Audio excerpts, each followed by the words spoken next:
All right, welcome back. Let's talk about OLAJUMOKE. OLAJUMOKE is a bread seller, model, turned model. Some few years ago, I think around 2015, 16, something like that. But she's made it to the news, and I shared on the backstage. Her story in the past few days actually brought me to tears. I'm very happy for her now. But there's some things happened since 2015 and 16 that I watched some videos. I think the videos with City Edge 105, City FM, something like that in Lagos. She had an interview, a very emotional interview with City Edge, and I was like, wow, you know. There's also some domestic violence involvement in her story. She also eloped with a man.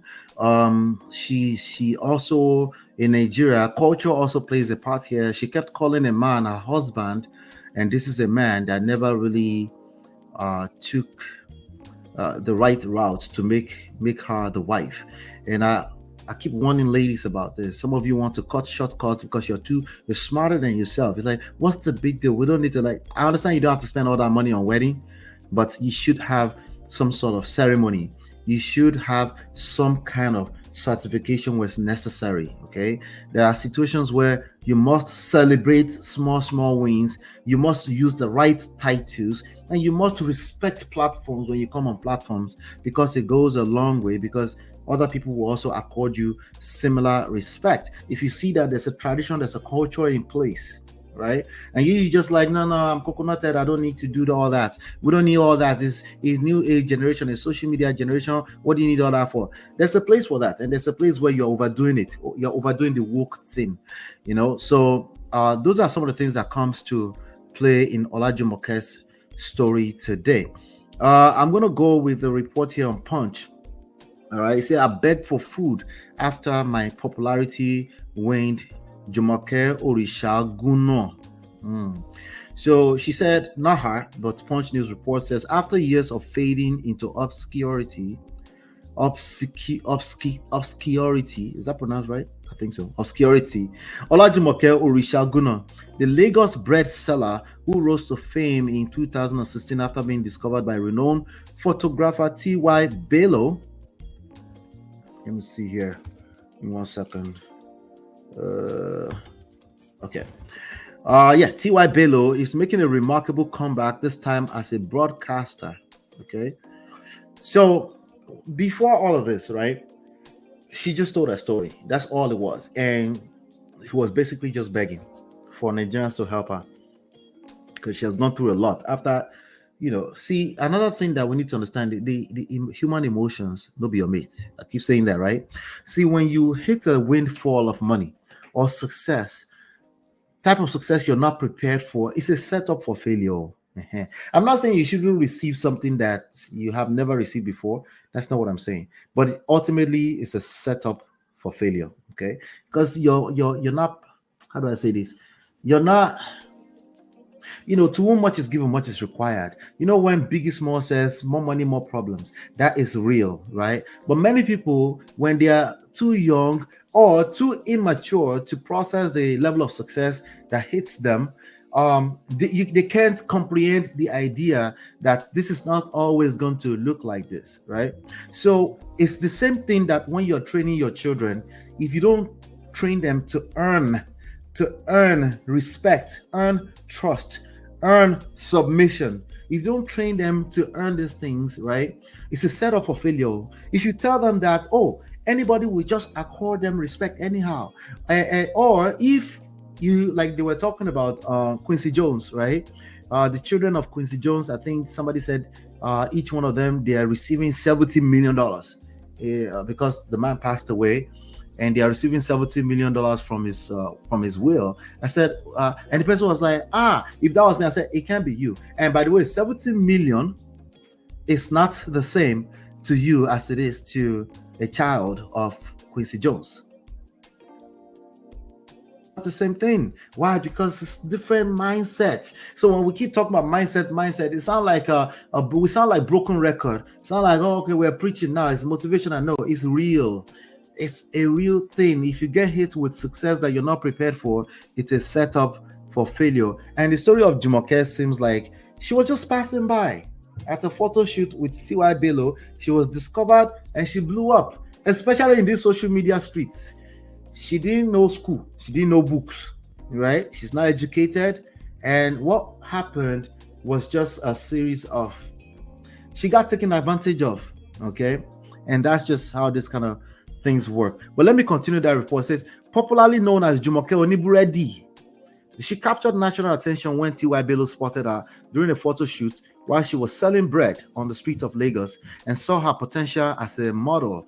Her story of rising from grass to grace became a media sensation, featuring her on magazine covers and inspiring countless Nigerians. However, her journey took a downward turn 4 years ago when she lost her fame, wealth, and public relevance after falling victim to fraud allegedly orchestrated by her former manager.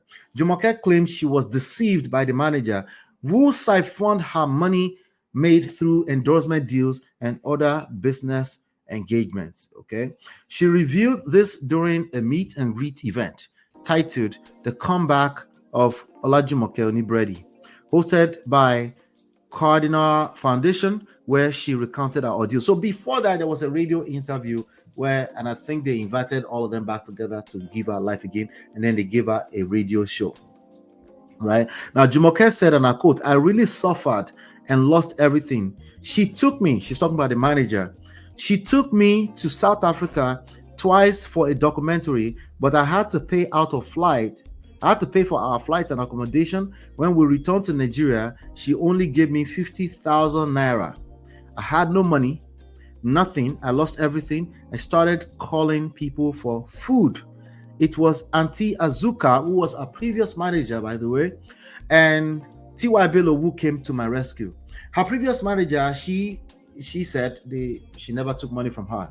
Auntie Azuka paid my rent, furnished a shop for me, and regularly sent me foodstuffs and money to take care of my daughters. It was that bad. I had learned my lessons, and I will never leave those who truly mean well to me again." So she left those people.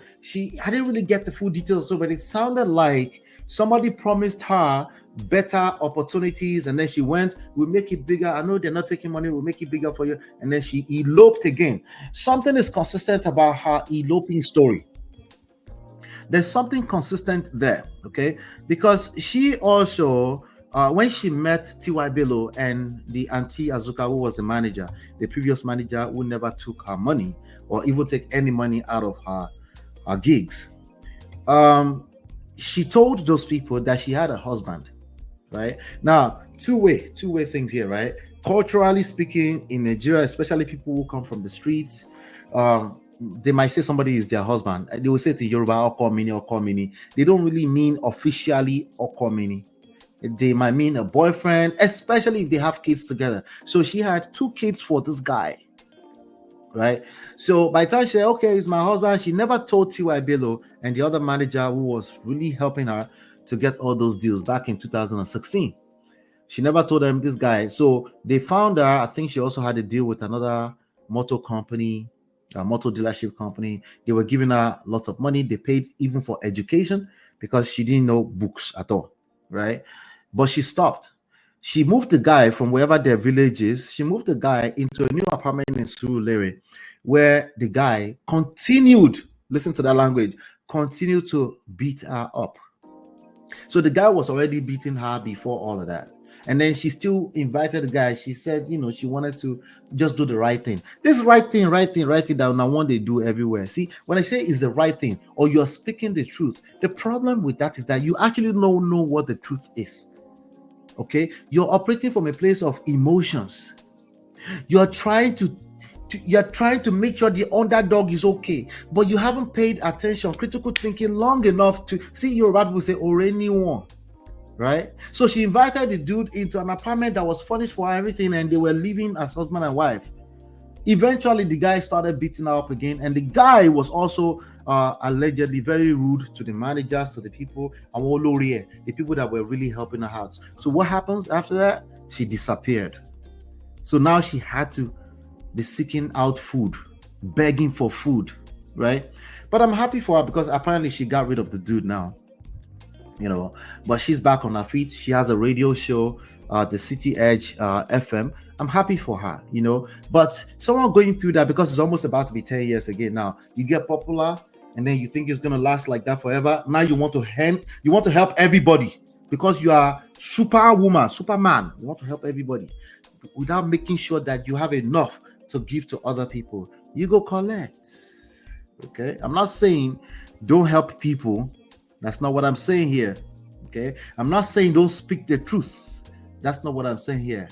What I'm saying is that make sure that you know what the truth is before you claim to be speaking the truth, so you don't collect. That's all I'm saying. Okay, many of you don't make sure of that. You're just going by moral standards, okay, which has limitations to how far you can see when it comes to right and wrong. The reality is that human beings no be your mates. Okay, human beings no be your mates.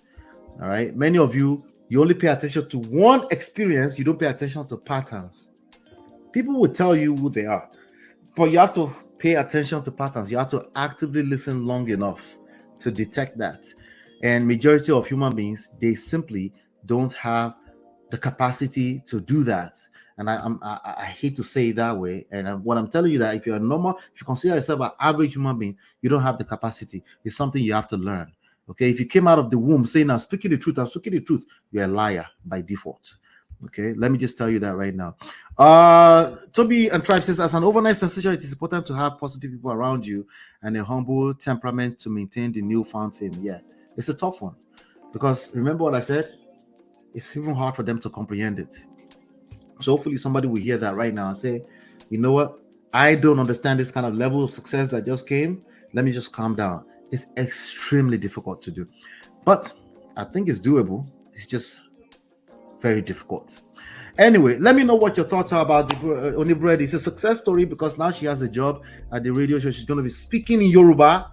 Perfect. She's going to be speaking to people in Yoruba. It's called OLAJUMOKE Baoloshen Law. And then people are going to be calling in and then she will have a conversation, because I really think she has wisdom. The worst thing that can happen to this woman is somebody who's put her on the platform to act like Oyibo. There's no need for that. And you don't need to speak English to be enlightened. You don't need to speak English to be enlightened. You just need to have. She's a very smart girl. You know, I'll tell you that much. Hit the like button, share, subscribe, turn up your notifications so you're notified when we go live.